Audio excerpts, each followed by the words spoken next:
même qui besoin de bonne information, ça va passer sur Géopolitique là. Pas bien abonné avec la chaîne qui c'est Romulus Giovanni. YouTube, Facebook, Instagram, Twitter, TikTok. La Corée du Nord vient de se déclarer un État nucléaire.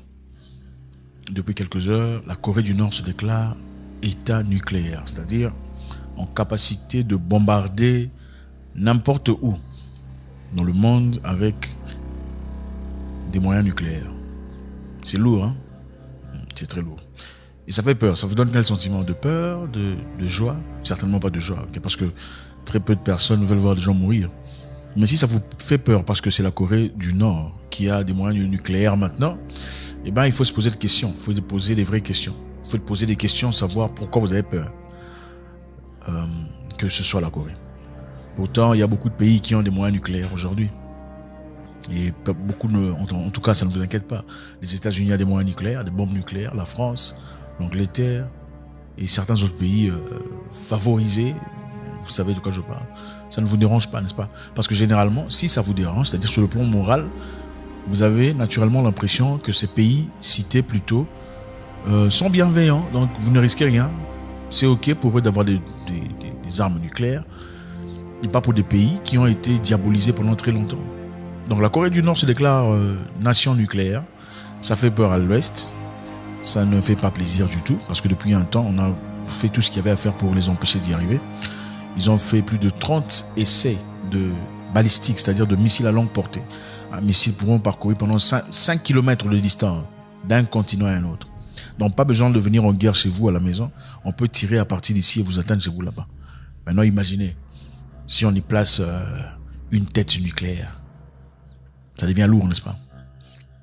Vous savez, on doit se dire la vérité. On doit se dire la vérité, excusez-moi. La raison pour laquelle beaucoup de pays sont autoritaires et peuvent décider sur le destin des autres pays, c'est la force. Okay? Ça n'a rien à voir avec tout ce qu'on peut penser, rien à voir avec une certaine constitution, rien à voir avec la loi, rien à voir avec tout ça, rien à voir avec une bonne moralité. C'est la force. Okay? Donc un pays peut dire, bon, je suis un homme, une nation forte, je vais aller chez vous, vous êtes désormais... voilà, vous serez incapable de faire vos commerces, vous ne sortirez pas de votre... Pourquoi on fait ça? C'est à cause de la force.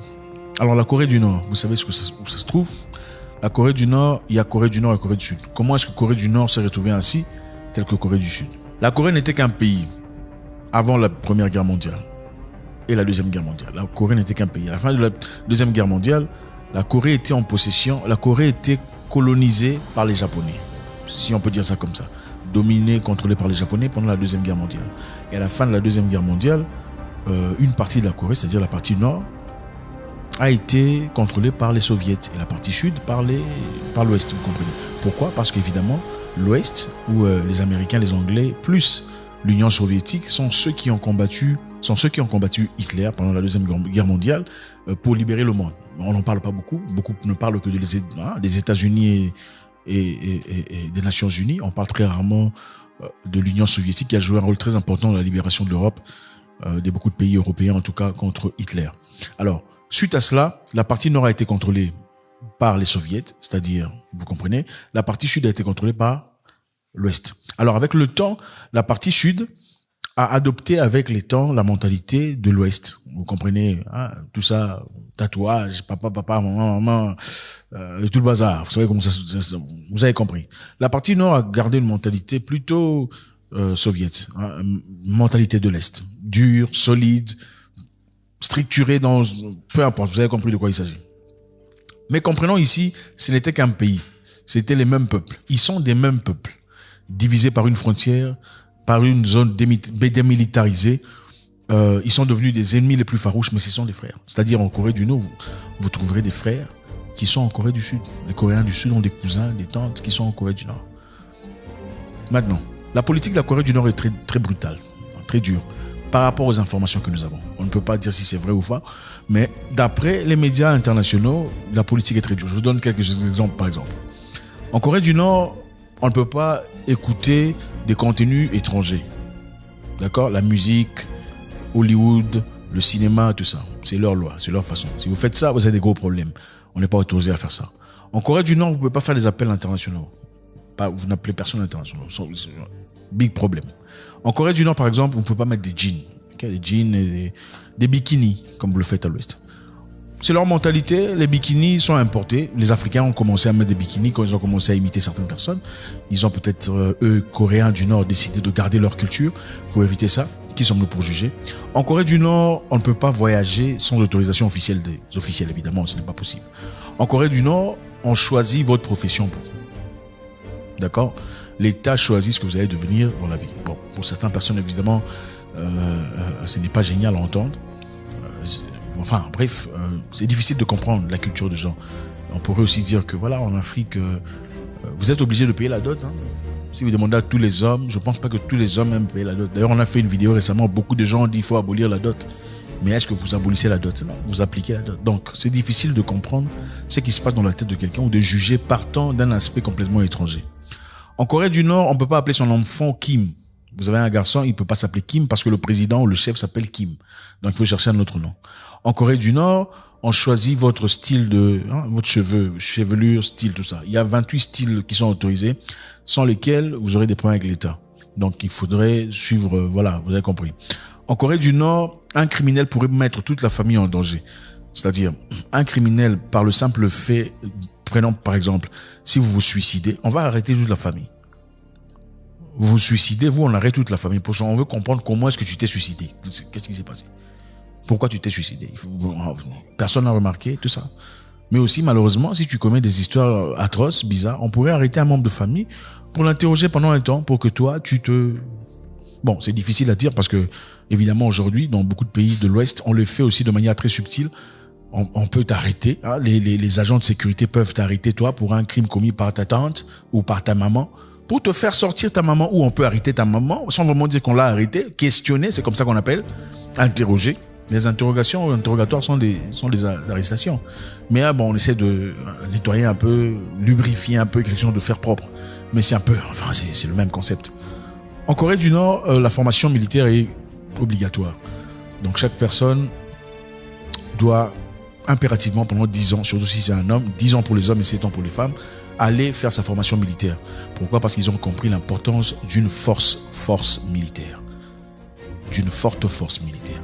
Pourquoi? Parce que nous vivons dans un monde où la loi du plus fort est la meilleure. Ne vous en faites pas. La démocratie, c'est du n'importe quoi.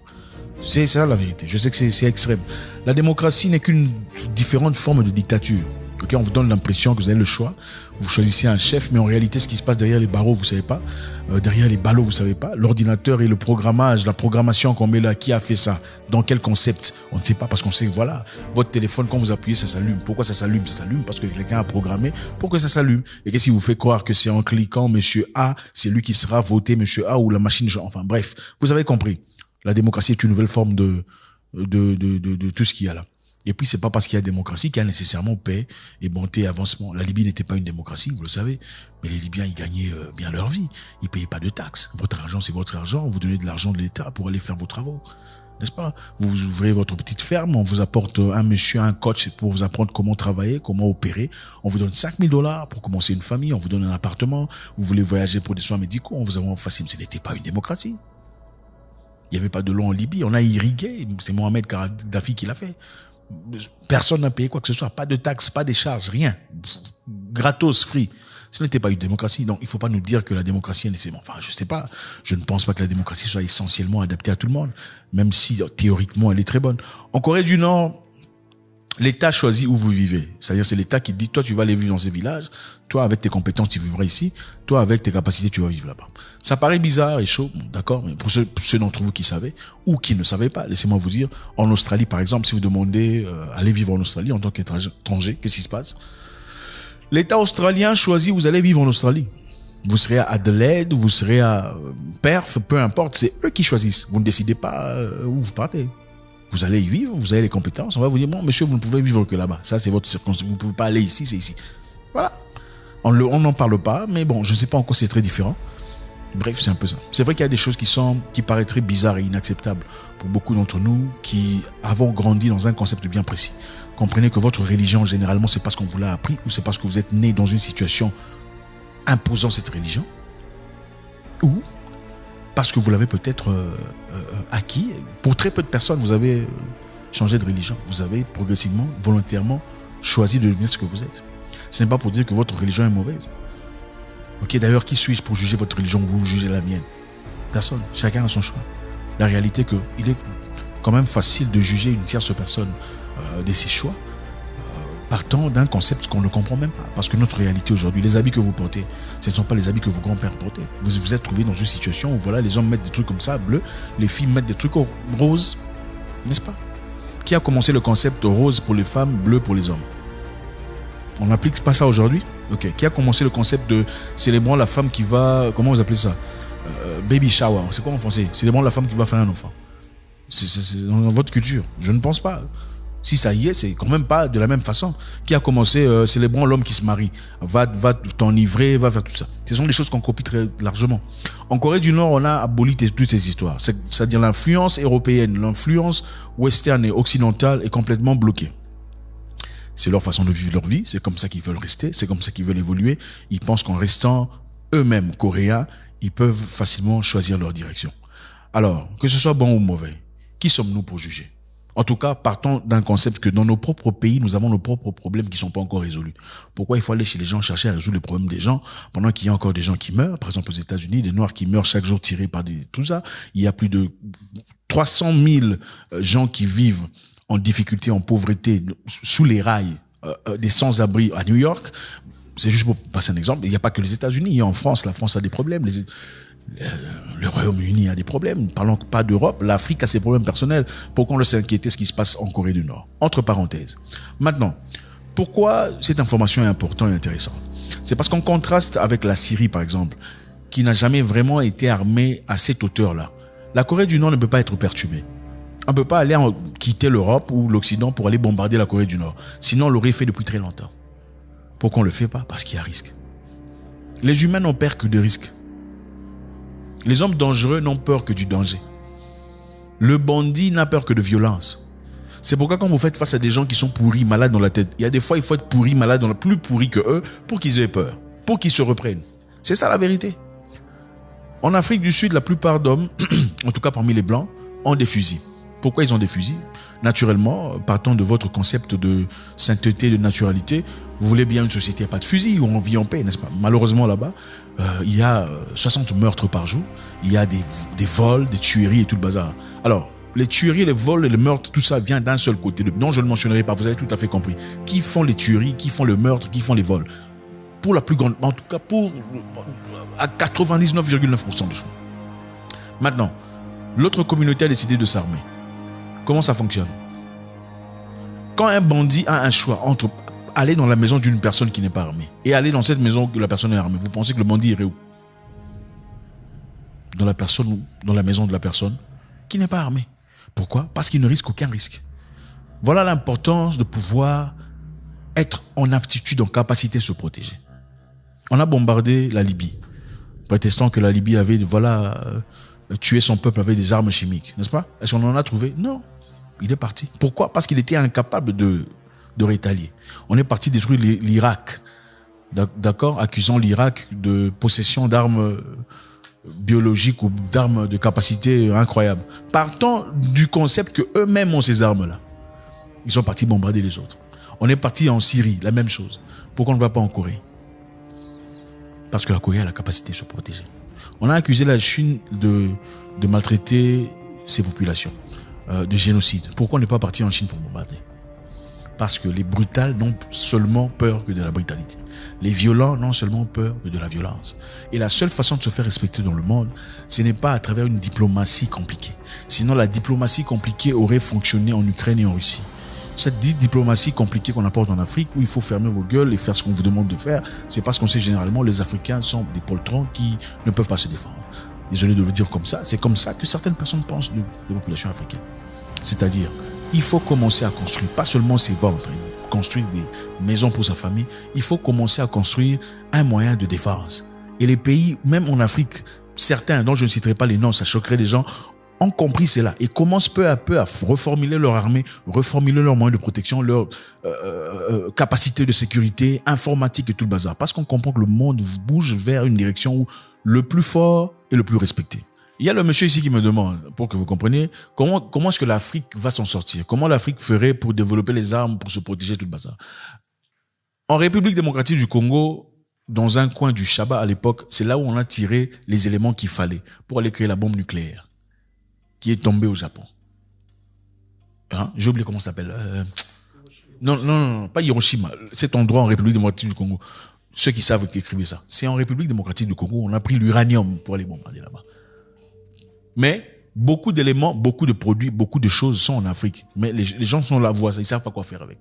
Parce qu'ils n'ont pas la connaissance. Le plus important, c'est quoi? Ils veulent manger les ventres bas comme ça. Mais les choses... Bon, il y a beaucoup de gens, même si vous donnez de l'or, ils savent même pas quoi faire. Vous dites, bon, l'or est là. Ils savent pas quoi faire avec. Il y a la platine, il y a, je sais pas, on dit quoi, la platine, le platine, peu importe comment vous dites ça. Ils savent pas quoi faire avec. Donc, il faut acquérir d'abord la capacité intellectuelle, l'intégrité morale. Ensuite, le besoin de progresser, d'avancer. Il ne suffit pas de suivre le monde où va le monde. Il faut imposer au monde son propre concept de vie. C'est-à-dire, vous êtes un humain pas pour devenir un humain qui a été reformulé par d'autres personnes. Un humain qui a des droits. Et vos droits ne peuvent être respectés que si vous savez comment défendre vos droits. On doit rappeler ici qu'en 2019, c'est le seul moment où la Corée du Nord a presque pu discuter et avoir des accords avec l'Ouest. C'était à travers qui? Le président Donald Trump. Donald Trump, évidemment, qui avait compris, ça sert à rien de créer des ennemis pour rien. Ok, on va essayer de... Vous avez tous vu les images. Après la sortie de Trump, évidemment, on est rentré dans la Corée du Nord avait arrêté ses essais des missiles l'ont porté. Pendant ce temps, ils avaient arrêté ça.